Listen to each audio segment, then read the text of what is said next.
dialogue. And with us is Michał Lorbiecki, mayor's Plenipotentiary in the city hall of Tychy, urbanist and economist, and Łukasz Wawrzyczek, youth worker. And my name is Maja Wielgus, and I am representative of youth leader. So, yes. Today we can start with question. Can you name some examples of digital activism? Michał. Hi, thanks for having me again on this podcast. What can I can come up with many examples. There are many examples of activities, events organized online, and they are bringing people together offline to meet in the real world. So that's a very simple example of digital activism. But we also have so many online petitions for about different opinions.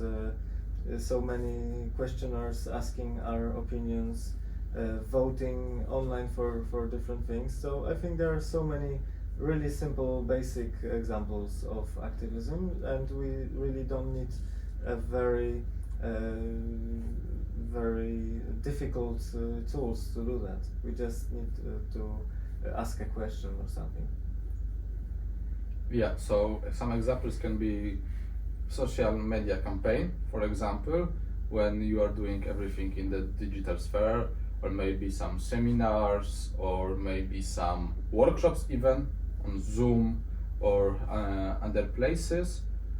Yeah, so basically it can be everything that you can imagine, and even maybe you can try, think about some non-digital activity and later translate, I can say, transform this into digital place. So for me, digital activism, it can be everything that you can imagine. Yeah, I think that's it. So it can be anything. Okay, thank you for your answers. What do you think? Like, how can young people find reliable information for digital activism? And that's a very difficult thing nowadays, because the internet is full of everything, and the internet is dangerous, and there's so much of fake data, fake information, fake news everywhere, even with deepfakes nowadays, where when everyone can be seen anywhere only because AI can change our faces, our voices. And that's a very difficult thing. I don't know how to find reliable sources of digital activism. I think we still need to rely on people who inspire us the most, who have opinions, real opinions, who are experts in different fields. For example, when we can search somebody on the internet on professional social media like LinkedIn, for example, and we can see that there's a profile of that person, and we can see that that person really is hired somewhere. We really need to check everything, if it's true, if it's reliable. I wouldn't say there is a proper source for learning how to be a good digital activist. I think the most important is finding a community that can rely on each other. Then the digital activism will be reliable as well. Okay. Łukasz, you're like, okay. So you're a little bit fascinated about this topic, so do you have some ideas? Yes, but this isn't easy topic, because, like you said, this is hard to find proper information about any topic. deepfakes. Deepfakes for me, it's one of the craziest and hardest and most dangerous things that are now on the internet, because basically even previously we could see that someone is saying that no, this is fake news, and we were trusting this because we saw face many standing saying this. But right now we can't even trust a video, so basically we can't even trust our own eyes on internet. We could saw that when we had this political change in our parliament, that how many deep fakes were in that point.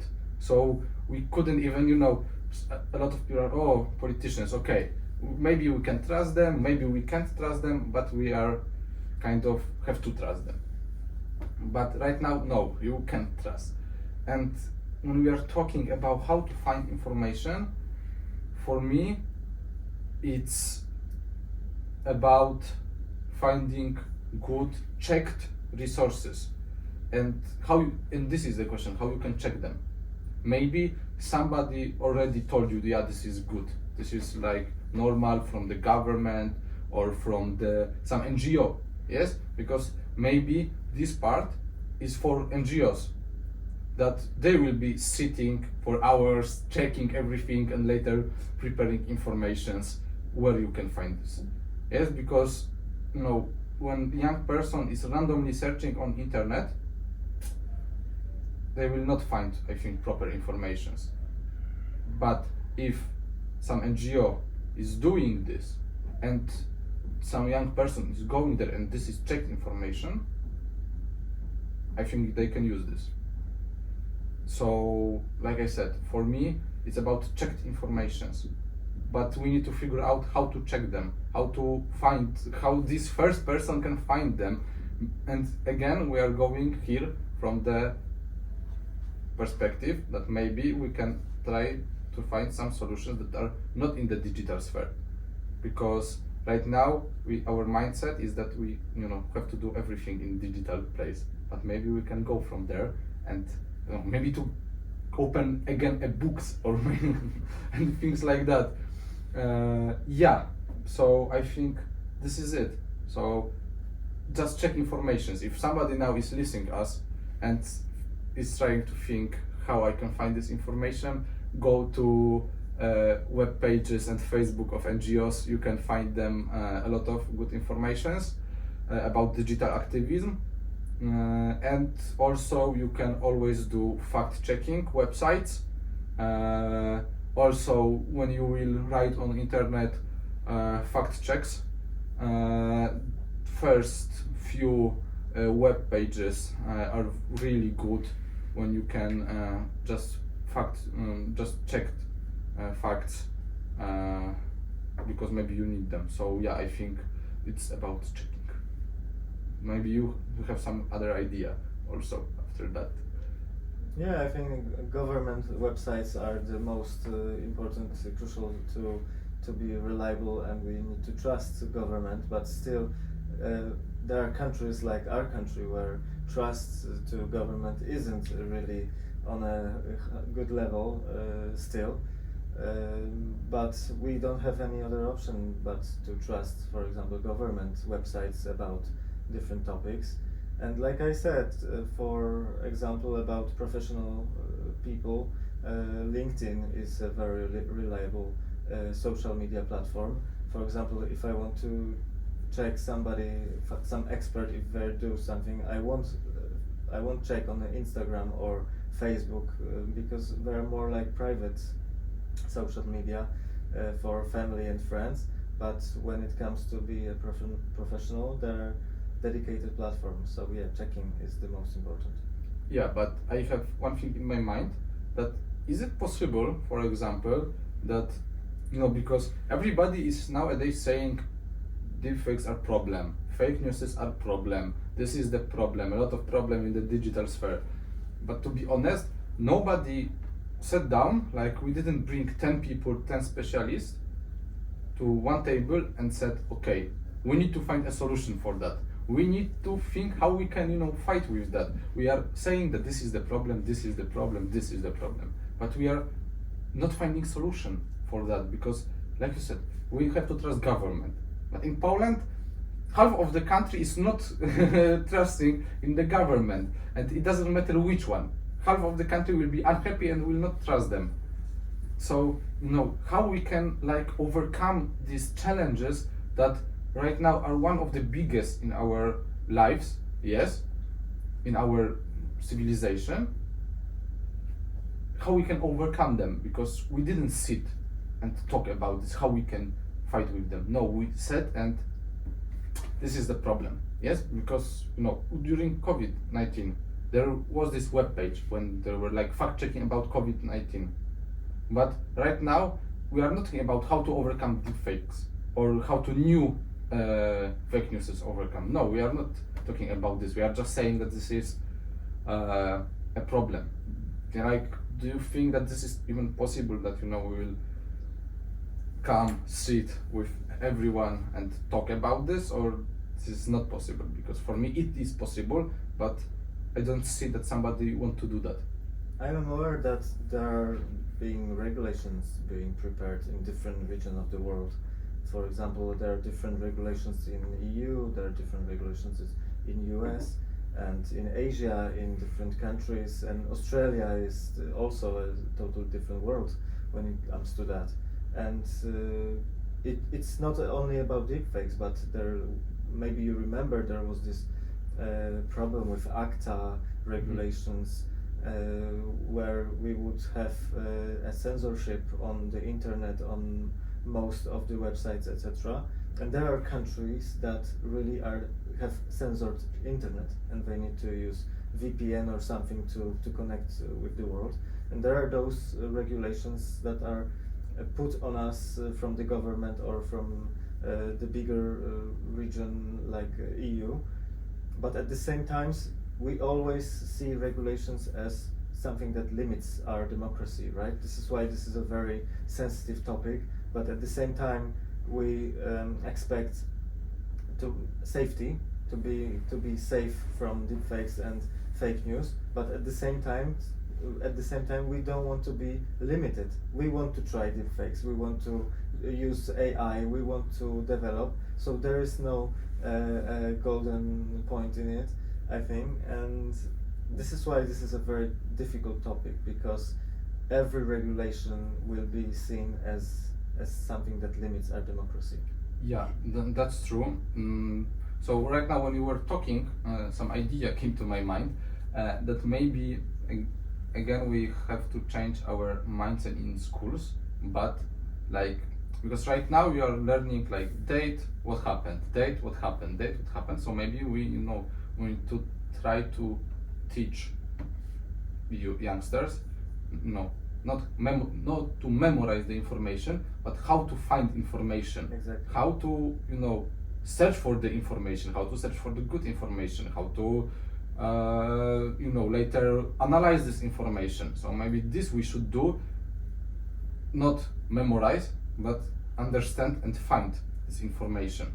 So this is the good start for me, because our generation maybe will be hard to do right now, but these kids will be living in the world, crazy world, yes, when we are talking about digital space. So maybe we need to start teaching them how to find this information in internet. Exactly. Yeah, so this is interesting topic, but it's always funny because it's always coming down to one point that we need to change our education system. It's always funny, but it's true, unfortunately.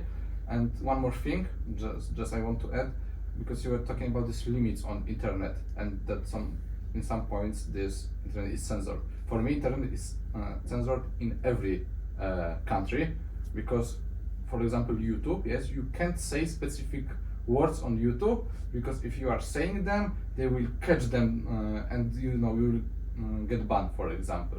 So is this limitation? Yes, it is limitation, it is censored, but we don't want to hear bad things, yes, or some conspiracy theories or other things.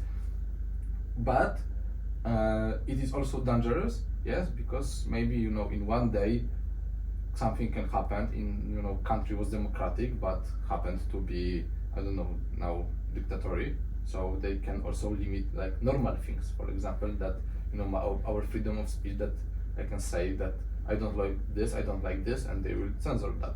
So how the youngsters will in that case can find any information, or how they will in that case can do civic activism in the digital sphere. They will not be possible, because maybe the new power will don't like this.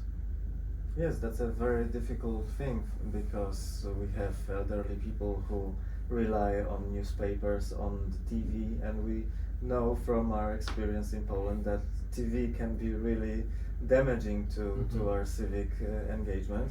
And there are countries that are prohibited from Facebook or other social platforms. So that's a huge job to do by a government to open a democracy, but at the same time to protect it. Yeah, but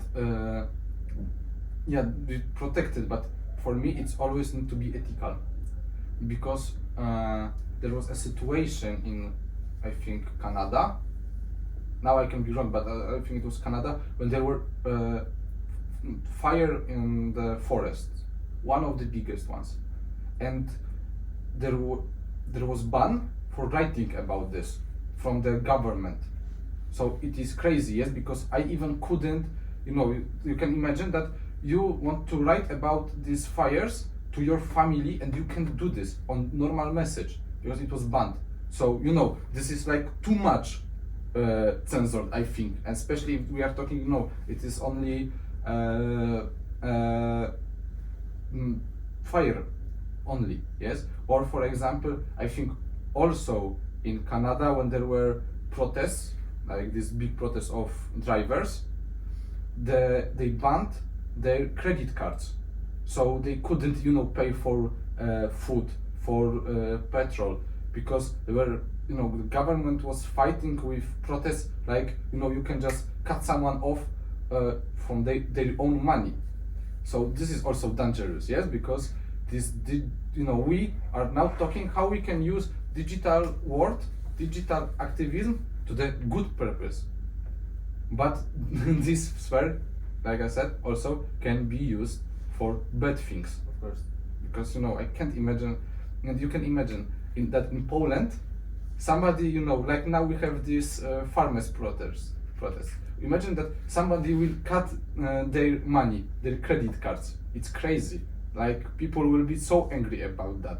And this was also in the democratic country. So it's hard topic, and we have to think how we can maybe not fight with them, because maybe how we can protect ourselves from that situations. Exactly. How do you think digital activism can connect with young people?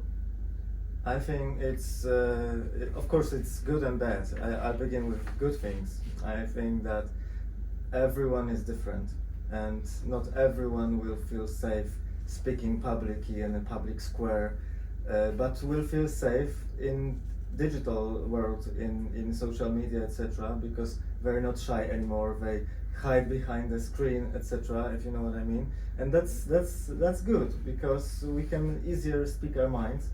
But at the same time, digital world is full of trashy information, and I think it's not the answer to your question, but I think it's very important. It's one of the key skills nowadays, to learn how to choose the right information, to find the truth, not only something that someone said, even if we like someone, if they're influencers, if they're popular or something, they don't really necessarily have to speak true, and they don't have to be right all the time. So that's the crucial skill to learn, not only for youth, but I think youth is the most endangered by fake information nowadays, because most of their lives they spend in digital world, and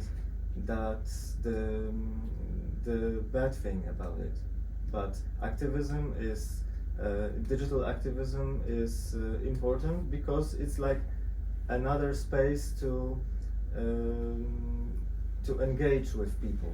We can be active in public spaces, but we know that sometimes some cities don't have public spaces. For example, schools don't have a place where students can meet and drink coffee or something. There are so many universities in Poland that don't have this common space where they can just eat a sandwich or something. But internet can be a place where they can meet digitally, and that's totally normal nowadays. And I think it's good because sometimes, like I said, somebody can feel shy, but at the same time they can be really active online. But at the same time, it's really dangerous. So I think this activism is not only about influencing people, but also about protecting others and building communities in this virtual world. Yeah, I can totally agree. Especially, I really like this topic about digital space, digital activism, digital things, because for me, like creating digital place, like AI or any digital place, changed totally the course of our history. It's like people years ago creating fire for the first time, yes, and because this is totally changing our history, but in the same time, this is one of the biggest,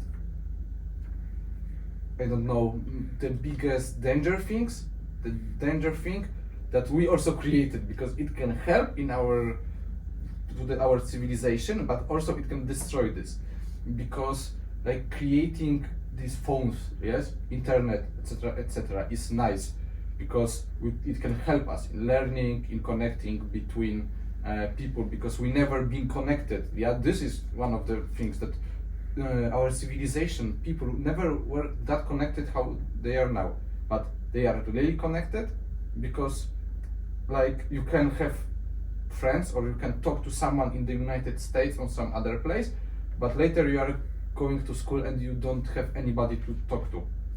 Some people, and this is kind of maybe our fault, that totally forgot how to communicate. We totally forgot how to do that these young people, especially nowadays, these young people will communicate between each other, because like my generation, yes, know the world when this digital stuff weren't that advanced, but also we're already living in the place where there are advanced. But this generation that is now growing, I don't know, 2010 or older or younger, for them the PC, computer or other things will always be talking to them, or the phone will be always talking to them because of Siri, etc. Yes. So and we are remembering when there were no touch pads or things on phone. Yes, and people also that were born last year don't, of course, if ChatGPT will still be existing, don't know word without this ChatGPT. So we need to totally change our mindset and try right now to forget about digital place, and we need to think how we can do this activism, I can say, in non-digital place, because it's easy to do post on Facebook, but it's not easy right now to collect 5 young people on some event. So this is one of the biggest challenge in the digital place for me, that we need to this is kind of paradox, yes, that the biggest challenge of the digital place is how you can go out from the digital place, how you can forget about digital place and come back to the real world. Exactly. Okay, I think that's all. Thank you for watching, and see you on next podcast. Thank you. Thank you. Thanks.